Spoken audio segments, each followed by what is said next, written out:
Russia ने 4 ਜਿਹੜੇ ਉਹਨਾਂ ਦੇ ਪ੍ਰੋਵਿੰਸ ਜਿਨ੍ਹਾਂ ਦਾ ਮੈਂ ਕੱਲ ਨਾਂ ਲਿਆ ਸੀ, ਜਿਹਦੇ 'ਚ ਉਹਨਾਂ ਨੇ ਰੈਫਰੈਂਡਮ ਦੀ ਲਾਈਨ ਦੇ ਦਿੱਤੀ ਰਸ਼ੀਆ ਨੇ, ਔਰ ਜ਼ਬਰਦਸਤੀ ਕਰਵਾਉਣ ਦੀ ਗੱਲ ਹੈ ਕਿ ਬਈ ਉਹ ਖੋਏ ਨੇ ਯੂਕਰੇਨ ਤੋਂ, ਉਹਨੂੰ ਪਰਮਾਨੈਂਟ ਰੂਸ ਦਾ ਹਿੱਸਾ ਬਣਾਉਣਾ ਚਾਹੁੰਦੇ ਨੇ।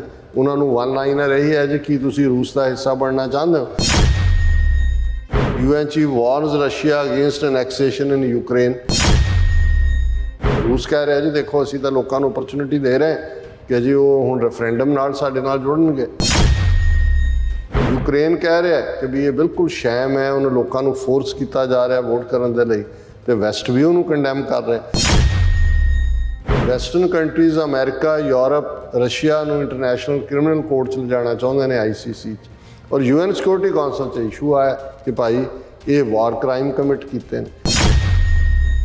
Pushing back at attempts by the West to arraign Russia before International Criminal Court, External Affairs Minister S. Jaishankar pointed out that in this very room, there has been hesitancy in sanctioning some of the world's most dreaded terrorists, or a policy should never ever provide cover for impunity.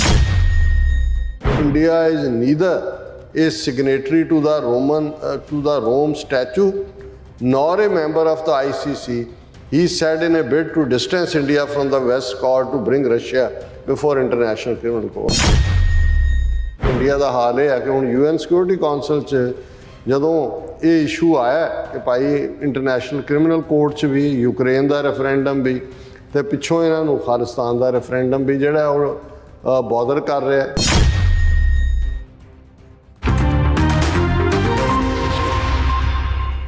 ਦਰਸ਼ਕੋ break ਤੋਂ ਬਾਅਦ ਤੁਹਾਡਾ ਸਭ ਦਾ ਭਰਪੂਰ ਸਵਾਗਤ ਹੈ। ਸੋ viewers, programme ਨੂੰ ਹੋਰ ਅੱਗੇ ਵਧਾਉਂਦੇ ਹਾਂ ਅੱਜ ਦੇ ਦੂਸਰੇ ਅਹਿਮ ਇਸ਼ੂ ਦੇ ਨਾਲ। ਇਸ ਦੇ ਵਿੱਚ ਆਪਾਂ ਗੱਲਬਾਤ ਕਰਨ ਜਾ ਰਹੇ ਹਾਂ ਕਿ ਭਾਰਤ ਦੀ ਯੂਕਰੇਨ ਉੱਪਰ ਦੋਗਲੀ ਨੀਤੀ ਹੁਣ ਉਸ ਲਈ ਜਾਨ ਦਾ ਖਾਊ ਬਣੀ ਹੋਈ ਹੈ।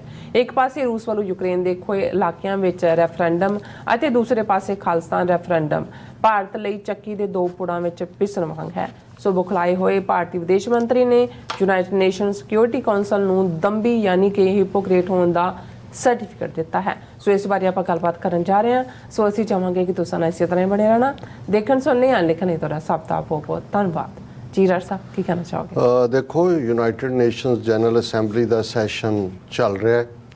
ਇੱਕ ਤੋਂ ਬਾਅਦ ਇੱਕ ਪ੍ਰੈਜ਼ੀਡੈਂਟ, ਪ੍ਰਾਈਮ ਮਿਨਿਸਟਰ ਜਾਂ ਫੋਰਨ ਮਿਨਿਸਟਰ ਐਡਰੈਸ ਕਰ ਰਹੇ ਨੇ। ਉਸ ਤੋਂ ਪਹਿਲਾਂ UN ਸਿਕਿਉਰਿਟੀ ਕੌਂਸਲ ਦਾ ਸੈਸ਼ਨ ਵੀ ਹੋਇਆ, ਜਿਹਦੇ 'ਚ 15 ਮੈਂਬਰ ਨੇ UN ਸਿਕਿਉਰਿਟੀ ਕੌਂਸਲ 'ਚ, 5 ਪਰਮਾਨੈਂਟ ਮੈਂਬਰ ਨੇ, ਅਮਰੀਕਾ, ਰੂਸ, ਚੀਨ, ਫਰਾਂਸ, UK, 10 ਜਿਹੜੇ ਨੇ ਰੋਟੇਟਿੰਗ ਮੈਂਬਰ ਨੇ, ਇੰਡੀਆ 20 ਮੈਂਬਰ ਹੈ UN ਸਿਕਿਉਰਿਟੀ ਕੌਂਸਲ ਦਾ। ਔਰ ਜਿਹੜੀ ਸਟੇਟਮੈਂਟ ਤੁਸੀਂ ਕੋਟ ਕੀਤੀ ਹੈ AS ਜੈਸ਼ੰਕਰ ਨੇ ਯੂਨਾਈਟਿਡ ਨੇਸ਼ਨ ਸਿਕਿਉਰਿਟੀ ਕੌਂਸਲ ਦੀ ਮੀਟਿੰਗ 'ਚ ਦਿੱਤੀ, ਉਸ ਦਾ ਅਸੀਂ ਜ਼ਿਕਰ ਕਰਾਂਗੇ। ਪਰ ਅਸੀਂ ਦੱਸ ਦਈਏ ਕਿ ਕੱਲ੍ਹ ਯਾਨੀ ਕਿ ਸੈਚਰਡੇ, ਜਦੋਂ ਕਿ Indian representative prime minister Modi ਜਾਂ ਫੋਰਨ ਮਿਨਿਸਟਰ ਜੈਸ਼ੰਕਰ, ਅਜੇ ਤੱਕ ਉਹਨਾਂ ਨੇ ਸਸਪੈਂਸ ਰੱਖਿਆ ਹੋਇਆ, ਜੈਸ਼ੰਕਰ ਆਲਰੇਡੀ ਅਮਰੀਕਾ 'ਚ ਹੈ, ਉਹ ਐਡਰੈਸ ਕਰੇਗਾ ਬਾਅਦ ਦੁਪਹਿਰ UN ਜਨਰਲ ਅਸੈਂਬਲੀ ਨੂੰ।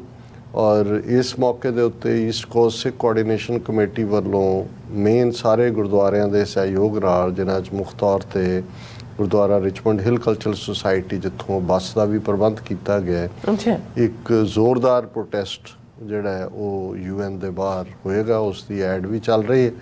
ਸੋ TV 84 ਦੀ ਟੀਮ ਵੱਲੋਂ ਇਸ ਨੂੰ ਲਾਈਵ ਕਵਰ ਕੀਤਾ ਜਾਏਗਾ। ਅਸੀਂ ਇਹ ਦਰਖਾਸਤ ਕਰਦੇ ਹਾਂ ਆਪਣੇ ਵਿਊਅਰਸ ਨੂੰ, ਹਾਲਾਂਕਿ ਬਹੁਤ ਸਾਰੇ ਪਹਿਲਾਂ ਹੀ ਜਾਣੂ ਨੇ, ਕਿ ਇਸ ਮੌਕੇ ਦੇ ਉੱਤੇ ਜਿਹੜਾ ਉਹ ਆਪਣੀ ਹਾਜ਼ਰੀ ਜ਼ਰੂਰ ਲਵਾਓ। ਇਹ ਠੀਕ ਹੈ ਕਿ ਪ੍ਰੋਟੈਸਟ 'ਚੋਂ ਜਿਹੜਾ ਕੋਈ ਇਹ ਕਹੇ ਵੀ ਇਮੀਡੀਏਟ ਗੇਨ ਕੀ ਹੈ, ਪਰ ਮੇਰਾ ਹਮੇਸ਼ਾ ਹੀ ਇਹ ਕਹਿਣਾ ਹੁੰਦਾ ਹੈ ਕਿ ਜਦੋਂ ਤੱਕ ਇੱਕ ਵੀ ਸਿੱਖ ਇਸ ਪਲੈਨਟ ਦੇ ਉੱਤੇ ਜਿਉਂਦਾ ਔਰ ਬਾਂਹ ਖੜੀ ਕਰਕੇ ਉਹ ਖਾਲਿਸਤਾਨ ਜ਼ਿੰਦਾਬਾਦ ਕਹਿੰਦਾ ਹੈ, ਖਾਲਿਸਤਾਨ ਦੀ ਮੂਵਮੈਂਟ ਲਗਾਤਾਰਤਾ ਦੇ ਨਾਲ ਅੱਗੇ ਵਧ ਰਹੀ ਹੈ, ਪੇਸ਼ਕਦਮੀ ਕਰ ਰਹੀ ਹੈ। ਔਰ ਇਹ ਜਿਹੜਾ ਖਾਸ ਤੌਰ 'ਤੇ ਮੌਕਾ ਹੁੰਦਾ ਹੈ, ਕਿਉਂਕਿ ਬਹੁਤ ਸਾਰੀਆਂ ਏਜੰਸੀਆਂ ਦੇ ਬੰਦੇ ਵੀ ਜਿਹੜੀਆਂ ਅਮਰੀਕਾ ਦੀਆਂ ਸੀਕਰਟ ਏਜੰਸੀਜ਼ ਨੇ ਜਾਂ ਦੂਜੀਆਂ, ਉਹ ਘੁੰਮ ਘੰਮ ਆ ਰਹੇ ਹੁੰਦੇ ਨੇ, ਕਿਉਂਕਿ 194 ਮੁਲਕਾਂ ਦੇ ਜਿਹੜੇ ਨਾਲ ਸੰਬੰਧਿਤ ਜਿਹੜੇ ਪ੍ਰਾਈਮ ਮਿਨਿਸਟਰ, ਪ੍ਰੈਜ਼ੀਡੈਂਟ ਆਏ ਹੁੰਦੇ ਨੇ। ਸੋ ਬਹੁਤ ਸਾਰੇ ਪ੍ਰੋਟੈਸਟ ਹੋ ਰਹੇ ਹੁੰਦੇ ਨੇ। ਹਰ ਮੁਲਕ ਦੀਆਂ ਅੰਦਰੂਨੀ ਸਮੱਸਿਆਵਾਂ ਵੀ ਨੇ ਔਰ ਉਹਨਾਂ ਦੇ ਜ਼ੁਲਮ ਵੀ ਨੇ, ਔਰ ਇਹਦੇ 'ਚ ਕੋਈ ਸ਼ੱਕ ਨਹੀਂ ਹੈ, ਕਿਉਂਕਿ ਨਿਊਯਾਰਕ UN ਦਾ ਹੈੱਡਕੁਆਰਟਰ ਹੋਣ ਕਰਕੇ, ਨੋ ਮੈਟਰ ਕਿੰਨਾ ਕੋਈ ਮਰਡਰਰ ਜਿਹੜਾ ਹੈ ਉਹ ਪ੍ਰਾਈਮ ਮਿਨਿਸਟਰ ਜਾਂ ਪ੍ਰੈਜ਼ੀਡੈਂਟ ਹੋਏ ਉਹਨੂੰ ਨਾ ਨਹੀਂ ਕੀਤੀ ਜਾਂਦੀ, ਉਹਨੇ ਇੱਥੇ ਆਉਣਾ ਹੀ ਹੁੰਦਾ ਹੈ। ਔਰ ਇਹੀ ਕਾਰਨ ਸੀ ਕਿ ਜਦੋਂ ਬਿਲਕੁਲ ਅਮਰੀਕਾ ਦੀ ਕਿਊਬਾ ਦੇ ਨਾਲ ਹੌਸਟਿਲਿਟੀ ਸੀ, ਫਿਡਾਲ ਕਾਸਟਰੋ ਨੇ ਐਡਰੈਸ ਕੀਤਾ। ਇਸੇ ਤਰ੍ਹਾਂ ਈਵਨ ਲੀਬੀਆ ਔਰ ਦੂਸਰੇ ਜਿਹੜੇ ਬਿਲਕੁਲ ਹੌਸਟਾਈਲ ਵੀ ਰਹੇ, ਉਹਨਾਂ ਦੇ ਹੁੰਦਿਆਂ ਵੀ ਉਹਨਾਂ ਦੇ ਆਏ ਨੁਮਾਇੰਦੇ। ਔਰ ਇਹੀ ਕਾਰਨ ਹੈ ਕਿ ਮੋਦੀ ਵੀ 2002 ਤੋਂ 2014 ਤੱਕ ਤਾਂ ਮੋਦੀ ਨੂੰ ਅਮਰੀਕਾ ਦੀ ਧਰਤੀ 'ਤੇ ਪੈਰ ਨਹੀਂ ਸੀ ਰੱਖਣ ਦਿੱਤਾ ਗਿਆ, ਕਿਉਂਕਿ United States commission on international religious freedom the report ਤੋਂ ਬਾਅਦ ਉਸ ਨੂੰ ਜਿਹੜਾ ਪਰਸੋਨਾ ਨਾਨ ਗ੍ਰੈਟਾ ਐਲਾਨਿਆ ਹੋਇਆ ਸੀ। ਲੇਕਿਨ 2014 ਜਦੋਂ ਪ੍ਰਾਈਮ ਮਿਨਿਸਟਰ ਬਣਿਆ ਫਿਰ ਜ਼ਾਹਰ ਹੈ ਕਿ ਉਹ ਪਾਬੰਦੀ ਨਿਊਯਾਰਕ ਆਉਣ ਤੋਂ ਤਾਂ ਕੋਈ ਕਿਸੇ ਨੂੰ ਰੋਕ ਨਹੀਂ ਸਕਦਾ। ਇਹਨਾਂ ਦਾ ਯੂਨਾਈਟਿਡ ਨੇਸ਼ਨਸ ਦਾ ਜਿਹੜਾ ਬੇਸਿਕ ਐਗਰੀਮੈਂਟ ਆ ਉਹਦਾ ਹੀ ਹਿੱਸਾ ਹੈ। ਸੋ ਘੱਟੋ ਘੱਟ ਜਿਹੜੇ ਆਪਣੇ ਮੁਲਕਾਂ ਦੇ ਵਿੱਚ ਜ਼ੁਲਮ ਕਰਦੇ ਨੇ ਜਾਂ ਉਹਨਾਂ ਦੀ ਹਕੂਮਤ ਦਾ ਵੀ ਕੋਈ ਨੁਮਾਇੰਦਾ, ਫੋਰਨ ਮਿਨਿਸਟਰ ਜਾਂ ਪਰਮਾਨੈਂਟ ਰਿਪਰੈਜ਼ੈਂਟੇਟਿਵ ਜਿਹੜੇ UN ਐਂਬੈਸਡਰ ਨੇ, ਜਦੋਂ ਬਾਹਰ ਲੋਕ ਖਲੋ ਕੇ ਮੈਸੇਜ ਦੇ ਰਹੇ ਹੁੰਦੇ ਨੇ ਕਿ ਭਾਈ ਇਹ ਜ਼ਾਲਮ ਸਾਮਰਾਜ ਹੈ ਤੇ ਇਹ ਰਿਕਾਰਡ 'ਚ ਜਾ ਰਿਹਾ ਹੁੰਦਾ, ਇਹ ਤਾਂ ਫਿਰ ਜਦੋਂ ਇਹਨਾਂ ਦੇ ਆਪਣੇ ਇੰਟਰਸਟ ਔਰ ਇਸ ਕਿਸਮ ਦੇ ਜ਼ੁਲਮ ਇੰਤਹਾ ਵੱਲ ਪਹੁੰਚਦੇ ਨੇ ਫਿਰ ਉਹ ਫਾਈਲ ਕੱਢ ਲੈਂਦੇ ਨੇ, ਫਿਰ ਉਹਨਾਂ ਦਾ ਇਸ਼ੂ ਵੀ ਬਣ ਜਾਂਦਾ ਹੈ। ਫਿਰ ਅਸੀਂ ਭਾਵੇਂ ਉਹ ਰੋਹਿੰਗਿਆਂ ਦੀ ਨਸਲਕੁਸ਼ੀ ਹੈ ਉਹਨੂੰ ਨਸਲਕੁਸ਼ੀ ਐਲਾਨ ਦਿੰਦੇ ਨੇ, ਫਿਰ ਉਸ ਮੁੱਦੇ ਦੇ ਉੱਤੇ ਸੈਂਕਸ਼ਨਸ ਦਾ ਦੌਰ ਸ਼ੁਰੂ ਹੋ ਜਾਂਦਾ। ਸੋ ਅਸੀਂ ਸਮਝਦੇ ਹਾਂ ਵੀ ਇਹਨਾਂ ਪ੍ਰੋਟੈਸਟ ਦਾ, ਰੈਲੀਜ਼ ਦਾ ਇੱਕ ਪ੍ਰਭਾਵ ਹੁੰਦਾ ਹੈ। ਔਰ ਕੱਲ੍ਹ ਹੀ ਸਾਡੇ ਕਸ਼ਮੀਰੀ ਭੈਣ ਭਰਾ ਵੀ ਜਿਹੜੇ ਨੇ ਆਲਮੋਸਟ ਇਸੇ ਟਾਈਮ ਹੀ ਉਹਨਾਂ ਨੇ ਵੀ ਪ੍ਰੋਟੈਸਟ ਰੱਖਿਆ ਹੋਇਆ ਹੈ। ਸੋ ਅਸੀਂ ਇੱਕ ਦੂਸਰੇ ਦੇ ਨਾਲ ਹੈਂਡਸ ਵੀ ਜੁਆਇਨ ਕਰਾਂਗੇ। ਸੋ ਅਸੀਂ ਇਹ ਅਗੇਨ ਬੇਨਤੀ ਕਰਦੇ ਹਾਂ ਕਿ ਵੱਡੀ ਗਿਣਤੀ ਦੇ ਵਿੱਚ ਇਸ ਦੇ ਵਿੱਚ ਸ਼ਮੂਲੀਅਤ ਕਰੋ। ਹੁਣ ਹੁੰਦਾ ਕੀ ਹੈ ਕਿ ਵੀ ਬੇਸ਼ੱਕ ਮੁਲਕਾਂ ਦੀ ਜਿਹੜੀ ਫੋਰਨ ਪਾਲਿਸੀ ਹੈ, ਵਿਦੇਸ਼ ਨੀਤੀ ਹੈ, ਜ਼ਾਹਰ ਹੈ ਨੈਸ਼ਨਲ ਇੰਟਰਸਟ ਦੇ ਉੱਤੇ ਖੜੀ ਹੁੰਦੀ, ਪਰ ਦੋ ਕਿਸਮ ਦੇ ਜਿਹੜੇ ਫੋਰਨ ਪਾਲਿਸੀ ਦੇ ਘਾੜੇ ਹੁੰਦੇ ਨੇ ਕਿਸੇ ਵੀ ਮੁਲਕ ਦੇ ਵਿੱਚ। ਇੱਕ ਉਹ ਹੁੰਦੇ ਨੇ ਜਿਹੜੇ ਲੌਂਗ ਟਰਮ ਦੇਖਦੇ ਨੇ ਕਿ ਲੌਂਗ ਟਰਮ ਸਾਡੇ ਫਾਇਦੇ 'ਚ ਕੀ ਹੈ, ਅਸੀਂ ਕਿਸੇ ਸਾਨਾਂ ਦੇ ਭੇਟ 'ਚ ਤਾਂ ਨਹੀਂ ਖਿੱਚੇ ਜਾ ਰਹੇ। ਬੜਾ ਖੂਬਸੂਰਤ ਪੰਜਾਬੀ ਦਾ ਫਰੇਜ਼ ਹੈ। ਹੁਣ ਜਦੋਂ ਸਾਨ ਜਿਨ੍ਹਾਂ ਨੇ ਦੇਖਿਆ ਹੋਏ ਕਿ ਔਕਸ ਜਦੋਂ ਆਪਸ 'ਚ ਲੜਦੇ ਨੇ ਤੇ ਉਹ ਕਿਵੇਂ ਲੜਦੇ ਨੇ, ਔਰ ਉਹਦੇ 'ਚ ਇਹ ਹੁੰਦਾ ਕਿ ਵੀ ਉਹਨਾਂ ਨੇ ਕੋਈ ਉਹ ਬੈਡਮਿੰਟਨ ਵਾਂਗ ਜਾਂ ਹਾਕੀ ਫੁੱਟਬਾਲ ਵਾਂਗ ਕੋਈ ਕੋਡ ਥੋੜ੍ਹੀ ਬਣਾਇਆ ਹੁੰਦਾ ਵੀ ਇਹਦੇ ਬਾਹਰ ਰੈਫਰੀ ਨੇ ਵਿਸਲ ਵਜਾਣੀ ਹੈ, ਫਾਉਲ ਪਾਸੇ ਹੋ ਜਾਏ। ਸਾਨਾਂ ਦਾ ਭੇੜ ਜਾਂ ਜਿਹਨੂੰ ਜਿਹੜਾ ਹੈ ਉਹ ਬੁੱਲ ਫਾਈਟ ਹੈ, ਉਹਦੇ 'ਚ ਤਾਂ ਕਿਨੇ ਕਿੱਧਰ ਨੂੰ ਜਾਣਾ, ਕਿਨੇ ਕਿੱਧਰ ਨੂੰ ਜਾਣਾ, ਜਿਹੜਾ ਨੇੜੇ ਤੇੜੇ ਵੀ ਉਹਦੇ ਥੱਲੇ ਦਲਿਆ ਜਾਏਗਾ। ਇਸੇ ਲਈ ਜਦੋਂ ਵੱਡੀਆਂ ਤਾਕਤਾਂ ਦੀ ਆਪਸੀ ਖਹਿਬਾਜ਼ੀ ਹੁੰਦੀ ਹੈ, ਔਰ ਈਵਨ ਆਮ ਅਸੀਂ ਪੇਂਡੂ ਦਾਇਰਾਕਾਰ ਜਾਂ ਦੂਜੇ 'ਚ ਵੀ ਦੇਖੀ ਹੈ ਕਿ ਜਦੋਂ ਦੋ ਧਿਰਾਂ ਵੱਡੇ ਘਰਾਨੇ ਹੋਣ ਤਾਂ ਆਮ ਬੰਦੇ ਜਿਹੜੇ ਨੇ ਉਹ ਆਪਣਾ ਸਿਰ ਲੁਕੋ ਕੇ ਨਿਕਲ ਜਾਂਦੇ ਨੇ, ਨਾ ਭਾਈ ਇਹ ਸਾਨਾਂ ਦਾ ਭੇੜ ਹੈ, ਇਹਦੇ 'ਚ ਅਸੀਂ ਆਪਣਾ ਜਿਹੜਾ ਸਿਰ ਨਹੀਂ ਭਰਾਉਣਾ। ਇਹ ਸਿਆਣ ਇਹੀ ਫੋਰਨ ਪਾਲਿਸੀ ਦਾ ਵੀ ਹਾਲ ਹੁੰਦਾ ਹੈ ਕਿ ਵੀ ਜਿਹੜੇ ਸਿਆਣੇ ਹੁੰਦੇ ਨੇ ਲੌਂਗ ਟਰਮ ਉਹ ਦੇਖਦੇ ਨੇ ਕਿ ਵੀ ਇਹਨਾਂ ਸਾਨਾਂ ਨੇ ਭਿੜਨਾ, ਅਸੀਂ ਦੋਨਾਂ ਹੀ ਤਰ੍ਹਾਂ ਦੇ ਸਾਨਾਂ ਦੇ ਸਿੰਘਾਂ ਨੂੰ ਥੋੜ੍ਹਾ ਤੇਲ ਲਾ ਕੇ ਰੱਖੀਏ ਤਾਂ ਕਿ ਇੱਧਰਲਾ ਵੀ ਉੱਧਰਲਾ ਵੀ, ਪਰ ਜਦੋਂ ਭੇੜ ਸ਼ੁਰੂ ਹੋ ਜਾਏ ਉਦੋਂ ਪਾਸੇ ਹੋ ਜਾਏ, ਅੱਗੇ ਪਿੱਛੇ ਭਾਵੇਂ ਤੁਸੀਂ ਤੇਲ ਲਾਉਂਦੇ ਰਹੋ ਉਹਨਾਂ ਦੇ ਸਿੰਘਾਂ ਨੂੰ। ਹੁਣ ਔਰ ਇਹਦੇ 'ਚ ਕੋਈ ਸ਼ੱਕ ਨਹੀਂ ਹੈ ਕਿ ਨਹਿਰੂ ਨੇ ਆਪਣੇ ਇਨੀਸ਼ੀਅਲ ਪੀਰੀਅਡ 'ਚ ਪੋਸਟ 47 ਜਦੋਂ ਦੁਨੀਆ ਦੇ ਵਿੱਚ ਇਹ ਪੋਲਰਾਈਜੇਸ਼ਨ ਹੋਈ, ਅਮਰੀਕਾ ਔਰ ਸੋਵੀਅਤ ਯੂਨੀਅਨ ਦੋ ਬਲਾਕ ਬਣੇ, ਉਹਨੇ ਨਾਨ ਅਲਾਈਨਮੈਂਟ ਦੀ ਜਿਹੜੀ ਲਾਈਨ ਚੁਣੀ ਜਿਹਦੇ 'ਚ ਉਹਨੇ ਆਪਣੇ ਨਾਲ ਮਾਰਸ਼ਲ ਟੀਟੋ ਨੂੰ ਵੀ ਮਿਲਾਇਆ, ਯੂਗੋਸਲਾਵੀਆ ਦੇ ਨਾਸਰ ਨੂੰ ਵੀ ਮਿਲਾਇਆ, ਇਜਿਪਟ ਦੇ, ਔਰ ਇਹ ਸਾਰੇ ਦੇ ਥੱਲੇ ਜਿਹੜਾ ਇੱਕ ਵੱਡਾ ਬਲਾਕ ਵੀ ਇਕੱਠਾ ਹੋ ਗਿਆ ਕਿ ਡਿਵੈਲਪਿੰਗ ਕੰਟਰੀਜ਼ ਸੀ, ਦੋਨਾਂ ਤੋਂ ਹੀ ਉਹਨਾਂ ਨੂੰ ਮਦਦ ਵੀ ਚਾਹੀਦੀ ਸੀ। ਪਰ ਇਸ ਸਾਰੇ ਦੇ ਨਾਲ ਉਹਨਾਂ ਨੇ ਇਹ ਵੀ ਆਪਣੇ ਆਪ ਨੂੰ ਸੇਵ ਕਰ ਲਿਆ ਕਿ ਉਹ ਕੱਲ੍ਹ ਨੂੰ, ਕਿਉਂਕਿ ਜਦੋਂ ਇਹ ਦੋਨੋਂ ਲੜ ਰਹੇ ਸੀ ਤੇ ਫਿਰ ਦੂਜੇ ਦੀਆਂ ਹਮਾਇਤੀ ਫੌਜਾਂ ਸੀ। ਅਮਰੀਕਾ ਨੇ ਆਪਣੀ ਸਪੋਰਟ ਦੇ ਲਈ ਨੈਟੋ ਜਿਹੜੀ ਹੈ ਬਣਾਈ, ਯੂਰਪ ਦੀਆਂ ਫੌਜਾਂ ਆਪਣੇ ਨਾਲ ਖਿੱਚੀਆਂ। ਪਾਕਿਸਤਾਨ ਜਿਹੜਾ ਉਹ ਖੁੱਲ੍ਹ ਕੇ ਅਮਰੀਕਾ ਦੀ ਮਦਦ 'ਤੇ, ਭਾਵੇਂ ਉਹ ਜਿਹੜਾ ਉਹ ਕੋਈ ਨੈਟੋ ਦਾ ਹਿੱਸਾ ਨਹੀਂ ਸੀ, ਲੇਕਿਨ ਬਗਦਾਦ ਪੈਕਟ ਦੇ ਥੱਲੇ ਜਾਂ ਦੂਜੇ ਉਹਨੇ ਆਪਣੀਆਂ ਆਪਸ਼ਨਸ ਮੁਕੰਮਲ ਤੌਰ 'ਤੇ ਅਮਰੀਕਾ ਦੀ ਮਰਜ਼ੀ 'ਤੇ ਰੱਖ ਦਿੱਤੀਆਂ। ਔਰ ਇਸੇ ਤਰ੍ਹਾਂ ਭਾਰਤ ਜਿਹੜਾ ਹੈ ਉਹਨੇ ਪਹਿਲੇ ਸਾਲਾਂ 'ਚ ਇੱਕ ਬੈਲੈਂਸਡ ਰੋਲ ਰੱਖਿਆ, ਲੇਕਿਨ ਇੰਦਰਾ ਗਾਂਧੀ ਤੱਕ ਪਹੁੰਚਦਿਆਂ ਉਹ ਪੂਰੀ ਤਰ੍ਹਾਂ ਸੋਵੀਅਤ ਯੂਨੀਅਨ ਦੇ ਖੈਮੇ 'ਚ ਚਲੀ ਗਈ, ਜਦੋਂ 1970-71 ਬਿਗਨਿੰਗ 'ਚ ਪੈਕਟ ਕੀਤਾ ਸੋਵੀਅਤ ਯੂਨੀਅਨ ਦੇ ਨਾਲ, ਕਿਉਂਕਿ ਉਹਦੀ ਅੱਖ ਪਾਕਿਸਤਾਨ ਨੂੰ ਤੋੜਨ 'ਤੇ ਸੀ ਔਰ ਉਦੋਂ ਅਮਰੀਕਾ ਪਾਕਿਸਤਾਨ ਦੇ ਕਲੋਜ਼ ਸੀ, ਔਰ ਇਹ ਕਿ ਅਮਰੀਕਾ ਇੰਟਰਵੀਨ ਨਾ ਕਰੇ ਕਿਸੇ ਮਾਮਲੇ 'ਚ।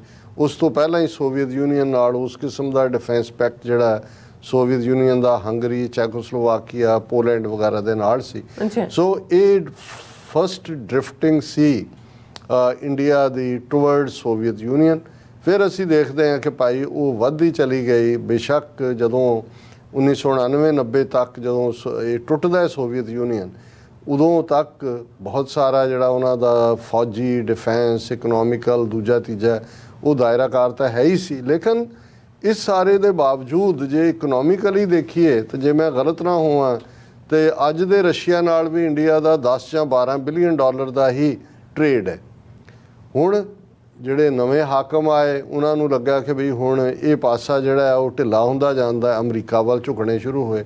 ਫਿਰ ਇਸ ਹੱਦ ਤੱਕ ਝੁਕ ਗਏ ਕਿ ਭਾਈ ਚਲੋ ਟੀਟੀ ਸਮਝ ਆ ਸਕਦੀ ਹੈ, nuclear Indo US nuclear TT ਕਿ ਤੁਹਾਨੂੰ ਚਾਹੀਦਾ, ਪਰ ਮੋਦੀ ਤੱਕ ਪਹੁੰਚਦੇ ਆ ਤੁਸੀਂ ਕੁਆਡ ਦਾ ਹਿੱਸਾ ਬਣ ਜਾਂਦੇ ਹੋ, ਜਿਹਨੂੰ ਕੁਆਡ ਨੂੰ ਰਸ਼ੀਆ ਨੇ ਏਸ਼ੀਆ ਦੀ ਨਾਟੋ ਕਿਹਾ। ਔਰ ਤੁਸੀਂ ਚੀਨ ਦੇ ਖਿਲਾਫ, ਕਿਉਂਕਿ ਇਸ ਪੀਰੀਅਡ ਚਾਈਨਾ ਇੱਕ ਪਾਵਰ ਐਮਰਜ ਹੁੰਦਾ, ਚੀਨ ਦੇ ਖਿਲਾਫ ਤੁਸੀਂ ਜਿਹੜਾ ਉਹ ਹੈਂਡਲ ਬਣਨ ਨੂੰ ਤਿਆਰ ਹੋ ਜਾਂਦੇ ਹੋ ਅਮਰੀਕਾ ਦਾ। ਹੁਣ ਇਸ ਸਾਰੇ ਦੇ ਚੱਲਦੇ ਆ ਜਦੋਂ ਫਰਵਰੀ ਮਹੀਨੇ ਦੇ ਵਿੱਚ ਰੂਸ ਯੂਕਰੇਨ ਤੇ ਹਮਲਾਵਰ ਹੁੰਦਾ ਹੈ, ਆਲਰੇਡੀ ਭਾਰਤ ਅਮਰੀਕਾ ਦੇ ਹਥਿਆਰਾਂ, ਇਸ ਵੇਲੇ ਅਮਰੀਕਾ ਨਾਲ ਭਾਰਤ ਦੀ ਸ਼ਾਇਦ 120 ਬਿਲੀਅਨ ਡਾਲਰ ਦੇ ਕਰੀਬ ਟ੍ਰੇਡ ਹੈ, ਸਭ ਤੋਂ ਵੱਡਾ ਟ੍ਰੇਡ ਪਾਰਟਨਰ ਬਣਿਆ ਅਮਰੀਕਾ।